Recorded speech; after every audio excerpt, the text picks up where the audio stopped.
आज हम आपके पाठ्यपुस्तक स्पर्श भाग 2 से पर्वत प्रदेश में पावस इस सुंदर सी कविता का अध्ययन करेंगे। तो बच्चों, स्क्रीन पर आपको दो चित्र दिखाई दे रहे हैं। इन दोनों में से कौन सा चित्र अधिक अच्छा है और क्यों?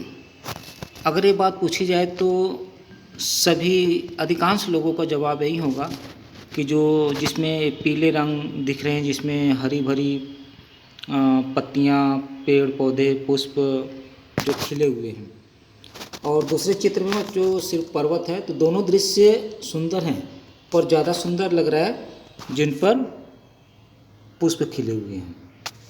ठीक है बच्चों। अगर पहाड़ों पर बारिश होने लगे तो दृश्य और भी सुहावना हो जाता है, सुंदर हो जाता है। दोनों दृश्यों में आपने देखा, एक है जो पर्वत है जो बर्फ़ से हल्की ढकी हुई है, और दूसरी ओर जो है हरियाली और फूलों से ढकी हुई है। तो कवि कहते हैं कि अगर बारिश हो जाए तो जो पर्वतीय अंचल है उसकी सुंदरता और भी बढ़ जाती है। तो बारिश का मौसम काफ़ी सुहावना होता है, और ख़ासकर पर्वतीय क्षेत्र में जहाँ पर प्रकृति की सुंदरता काफ़ी अच्छी दिखाई देती है। तो देखते हैं पर्वत प्रदेश में पावस, यानी पर्वतीय क्षेत्र में वर्षा ऋतु। इस कविता को लिखने वाले हैं सुमित्रानंदन पंत। तो सबसे पहले हम थोड़ा सुमित्रानंदन पंत के बारे में, उनका जो जीवन परिचय है उनके बारे में थोड़ा जानते हैं। सुमित्रानंदन पंत का जन्म 20 मई 1900 ईस्वी में अल्मोड़ा जिले के कौसानी नामक गाँव में हुआ था। उनकी प्रारंभिक शिक्षा अल्मोड़ा और कॉलेज शिक्षा प्रयाग में म्योर सेंट्रल कॉलेज में हुई। उन्होंने गांधी जी के असहयोग आंदोलन में भाग लेने के लिए कॉलेज छोड़ दिया और स्वाध्याय में लग गए। कॉलेज की पढ़ाई छोड़ दी और महात्मा गांधी के साथ असहयोग आंदोलन में लग गए, और अपने आप उन्होंने पढ़ाई शुरू की। कॉलेज में नहीं बल्कि खुद से पढ़ना शुरू किया। अनेक वर्षों तक वे आकाशवाणी से जुड़े रहे।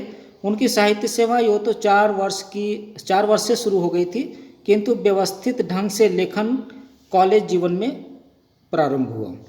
उनके साहित्य के महत्व को देखते हुए उन्हें साहित्य अकादमी, सोवियत रूस तथा ज्ञानपीठ पुरस्कार से सम्मानित किया गया। बच्चों, ज्ञानपीठ पुरस्कार हिंदी साहित्य के पहले कवि थे जिनको पहली बार ज्ञानपीठ पुरस्कार मिला। तब से ज्ञानपीठ पुरस्कार की शुरुआत हुई। कहने का तात्पर्य, ज्ञानपीठ पुरस्कार प्रथम विजेता थे सुमित्रानंदन पंत।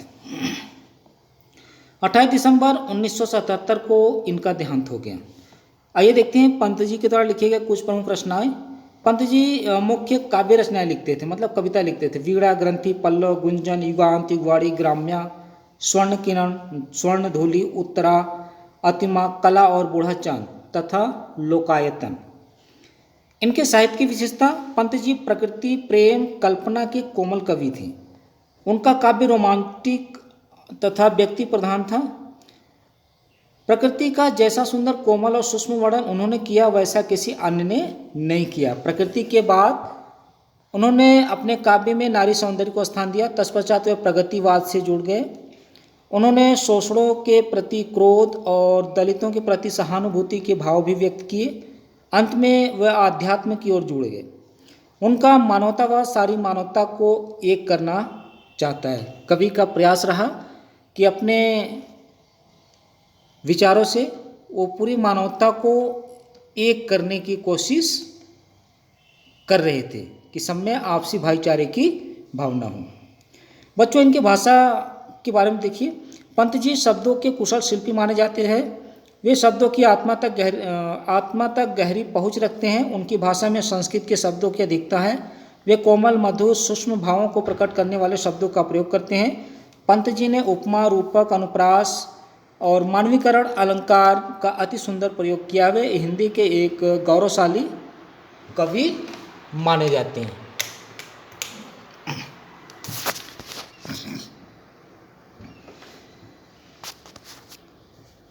तो एरा बच्चों कवि का जीवन परिचय। आइए देखते हैं पाठ प्रवेश। प्रस्तुत कविता प्रकृति के रोमांचक सौंदर्य की ओर हमें आकर्षित करती है। आप कह सकते हैं कि सौंदर्य को अपनी आंखों से निरखने की अनुभूति देती है।